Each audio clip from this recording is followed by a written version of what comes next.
विद्यार्थी, ये जो क्वेश्चन है काफ़ी मोस्ट इम्पोर्टेंट क्वेश्चन है, क्योंकि प्रत्येक वर्ष ऐसा क्वेश्चन एग्जाम में आता ही आता है।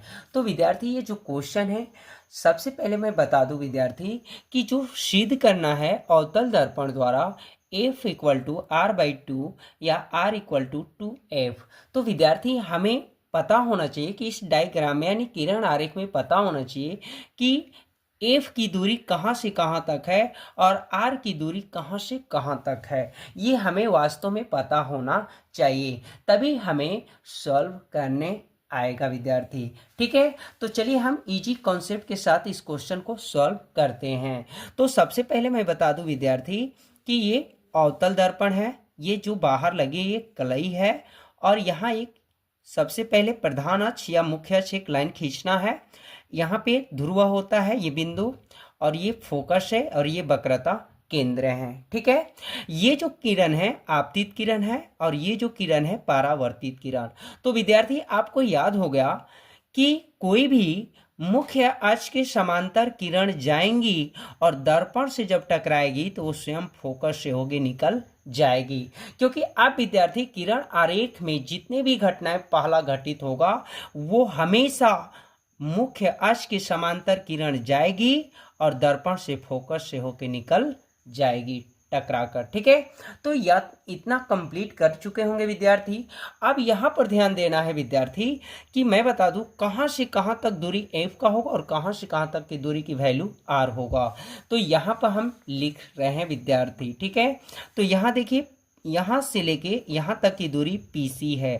जो PC की वैल्यू किससे द्वारा आपको हल करना है, R, यानी यहाँ से यहाँ तक की वैल्यू R है, और यहाँ से जो PF की वैल्यू जो है इसका मान F होता है। ठीक है, और इसका मान से तो कुछ इसमें नहीं प्रयोग है।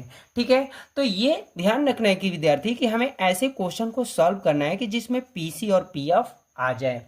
तो यहाँ पर सबसे पहले देख रहे हैं विद्यार्थी कि ये जो आपतित किरण होके परावर्तित किरण गई हैं, तो एक प्रकाश के परावर्तन के नियम से है। ठीक है, यहाँ तो विद्यार्थी यहाँ पर जो कोण बना आपतित किरण से आपतन कोण, और यहाँ पर कोण जो बना परावर्तन कोण परावर्तित किरण से। ठीक है, तो आप प्रकाश के परावर्तन के नियम में आप जान चुके होंगे विद्यार्थी कि कोई भी दर्पण से एक आपतित किरण आएंगी और उस दर्पण से टकराएंगी और सीधे उसी दिशा में लौट जाएगी। तो यहाँ पर जो कोण बनता है एक अभिलंब द्वारा दर्शाया जाता है, जो यहाँ अभिलंब दर्शाए हैं। इस कोण के आपतित वाला I होता है, और परावर्तित जो किरण होते हैं उसका परावर्तन कोण R संकेत होता है। तो प्रकाश के परावर्तन के नियम में आप जानते होंगे विद्यार्थी, उसमें एक नियम है कि आपतन कोण बराबर परावर्तन कोण, अर्थात कोण I बराबर कोण R होता है। तो यहाँ पर हम लोग इतना सीख ले विद्यार्थी। तो अब क्या करना है विद्यार्थी, अब हमें लिखना है विद्यार्थी ध्यान से कि सबसे पहले हमें लिखना है माना, क्योंकि इस क्वेश्चन में आकृति दिया नहीं है। तो हम बता चुके हैं विद्यार्थी कि कोई भी क्वेश्चन में आकृति नहीं दिया रहता है, उसे मानकर बनाया जाता है। ठीक है, तो सबसे पहले हम लोग लिखेंगे यहाँ माना। ठीक है, ये चीज ध्यान रखना होता है विद्यार्थी। तो लिखेंगे माना M, M' एक कौन दर्पण है, अवतल दर्पण है। क्योंकि विद्यार्थी ये जो दर्पण है अवतल है, इस अवतल का नाम M' या कोई भी नाम रख सकते हैं। ठीक है, और इस दर्पण के साथ जो बना है इनका ध्रुव, जिसका ध्रुव P है और वक्रता केंद्र C है। अब लिखेंगे विद्यार्थी एक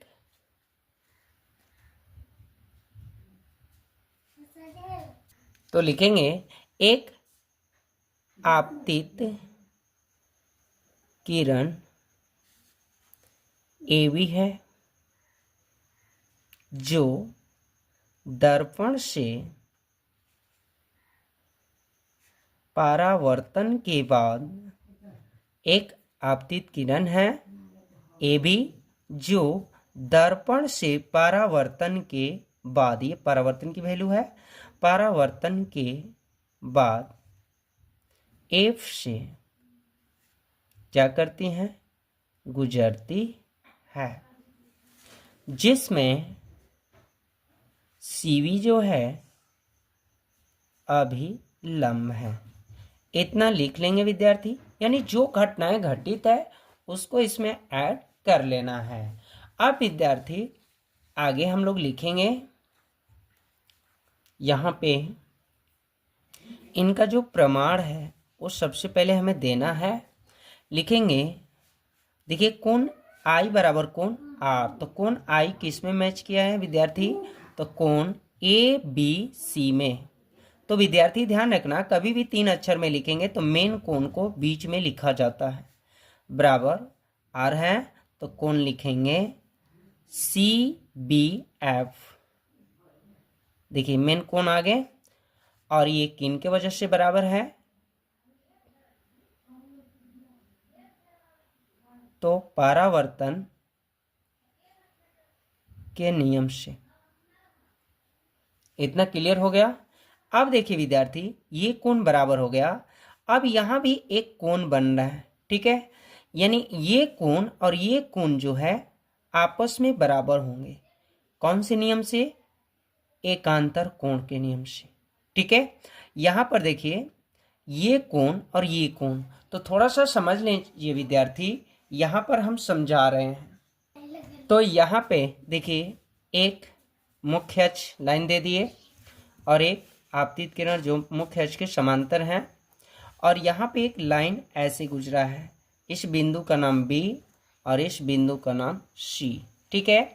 तो यहाँ पर कोण जो बना और एक यहाँ कोण बना, तो ये कोण को एकांतर कोण बोलते हैं, ठीक है, और वो भी अंतः एकांतर कोण है। जब ये कोण के बाहर वाला वैल्यू बनेगा और इसके भी बाहर वाला बनेगा तो इसको बाह्य एकांतर कोण बोलेंगे। यानी ये कोण और ये कोण बाह्य एकांतर कोण होगा, और ये कोण और ये कोण जो है बाह्य एकांतर, यानी सीधा उल्टे दिशा एकांतर कोण होता है।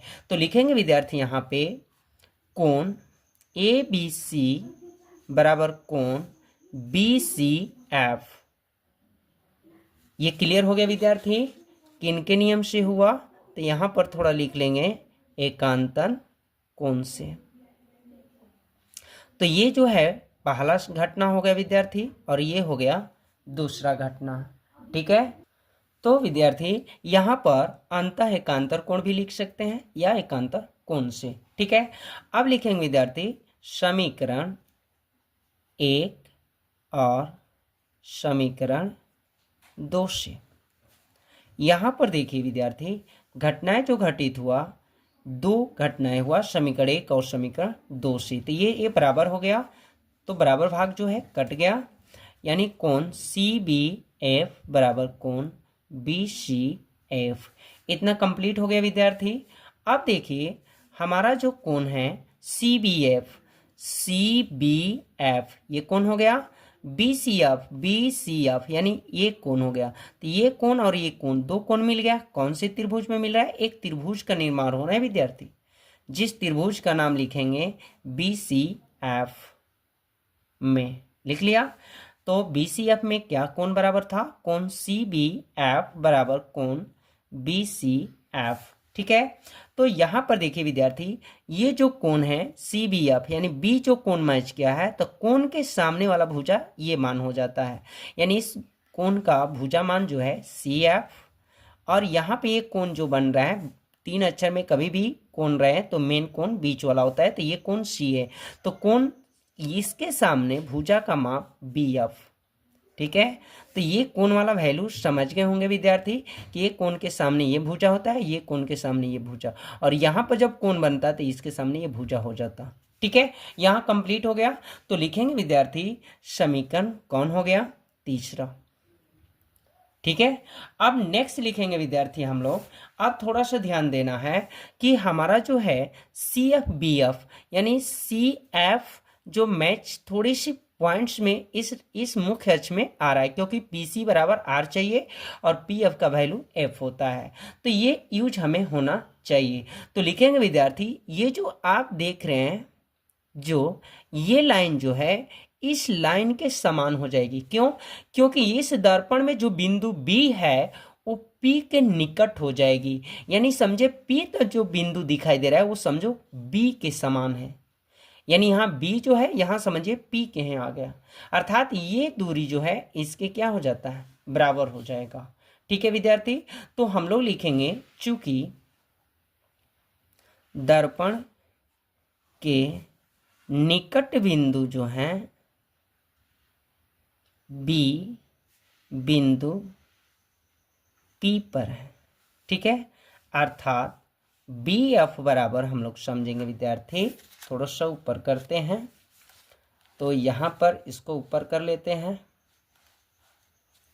तो लिखेंगे विद्यार्थी बी एफ बराबर पी एफ, यानी ये जो लाइन है वो स्वयं इसके बराबर है। क्यों? क्योंकि अगर इस लाइन को धीरे धीरे ला रहे हैं तो इस लाइन के क्या हो जाएगा, बराबर। यहाँ कंप्लीट हो गया, तो ये समीकरण जो हो गया विद्यार्थी 4। तो लिखेंगे विद्यार्थी हम लोग समीकरण 3 एवं समीकरण 4 से। ठीक है, तो देखिए इसमें देखिए बी एफ इक्वल टू है, ये समाप्त हो गया, तो बचा क्या, सी एफ और इसके बचे समीकरण पी एफ। ये क्लियर इतना हो गया। तो विद्यार्थी यानी सी एफ बराबर पी एफ हो गया। अब नेक्स्ट क्या करना है विद्यार्थी, तो नेक्स्ट ये मेन मुख्य अक्ष है, मुख्य अक्ष का मेन हिस्सा दूरी जो है लिखेंगे, अब मुख्य अक्ष की हिस्सा दूरी पीसी, पीसी को कितने भागों में किया है, 2 भाग में, तो पीसी बराबर लिखेंगे P F plus C F, इतना लिख सकते हैं विद्यार्थी।